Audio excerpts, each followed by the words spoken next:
আসসালামু আলাইকুম প্রিয় পেঁপে চাষি ভাইরা, দেখুন ঘেরের পারে পেঁপে চাষ।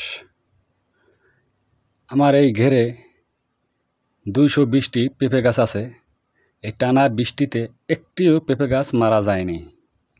কিসের জন্য যায় না আপনাদের সব কিছু এই ভিডিওতে বলবো এবং দেখাবো। আপনারাও ধৈর্য সহকারে এই ভিডিওটি দেখুন। দেখুন আমার এই পেঁপে গাছের গোড়ায় 3 ধাপে আমি মাটি দিছি। দেখুন প্রতিটা পেঁপে গাছের গোড়ায় মাটি উঁচু করে দেওয়া আছে, আর গোড়ায় উঁচু করে মাটি দিয়ে সুন্দরভাবে বসিয়ে দিতে হইবে 3 ধাপে।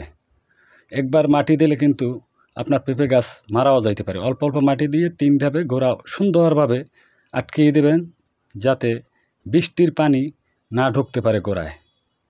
বৃষ্টির পানি যদি না ঢোকে পেঁপে গাছের গোড়ায়, আপনার পেঁপে গাছ কখনো মারা যাবে না।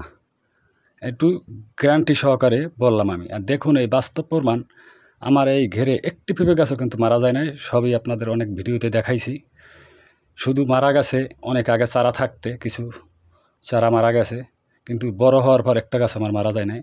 আর প্রতিটা গোড়া দেখুন ওই কত সুন্দর। প্রতিটা পেঁপে গাছের গোড়া মোটা, মাটি দিলে কিন্তু পেঁপেও ভালো হয়, গোড়াও অনেক মোটা হয়। প্রিয় কৃষক ভাইরা, আপনারা পেঁপে গাছের গোড়ায় মাটি দিবেন বর্ষার আগে। 3 ধাপে মাটি দেবেন অল্প অল্প দিয়ে, গোড়া সুন্দরভাবে আটকিয়ে দেবেন, যাতে বৃষ্টির পানি গোড়ায় না ঢুকতে পারে। এইটা সবসময়ের জন্য মনে রাখবেন, বৃষ্টির পানি যদি গোড়ায় ঢোকে আপনার পেঁপে গাছ কিন্তু মারা যাবে। আর পেঁপে গাছের গোড়া যদি উঁচু থাকে তাহলে কখনো আপনার পেঁপে গাছ মারা যাবে না। আর এই আমার ঘেরে বিভিন্ন রকমের আমি দেখুন শাকসবজি চাষ করি এই বর্ষাকালে। কিন্তু বর্ষাকালে সবসময়ের জন্য সতর্ক থাকা লাগে। ছত্রাকনাশক ব্যবহার করা লাগবে গাছে, যাতে আপনার গাছের পেঁপে বা কিছু না পচে। পচনের জন্য আপনারা ছত্রাকনাশক ব্যবহার করবেন। বৃষ্টির সময় প্রতি সপ্তাহে একবার ছত্রাকনাশক ব্যবহার করতেই হইবে।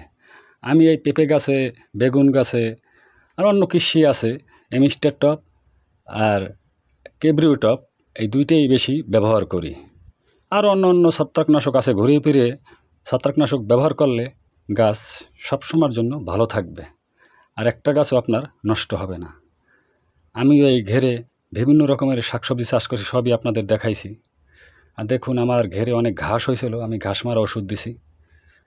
এই বৃষ্টির মধ্যে একদিন রোদ্দুর ছিল, এই রোদ্দুরেই আমি ঘাস মারা ওষুধ দিছি, পর ঘাসটি নষ্ট হয়ে যাইতে আছে। আর দেখুন আমার পেঁপে গাছে কত সুন্দর পেঁপে ধরছে। আর গাছের গোড়ায় মাটি থাকলে আপনার পেঁপে অনেক বেশি হয়, গাছও অনেক শক্তিশালী হয়। আর 20টার পর পর আপনার একটা পুরুষ গাছ রাখবেন যদি দেশি পেঁপে চাষ করেন। দেখুন আমি 20টা পেঁপে গাছের পরে একটা পুরুষ গাছ রাখছি।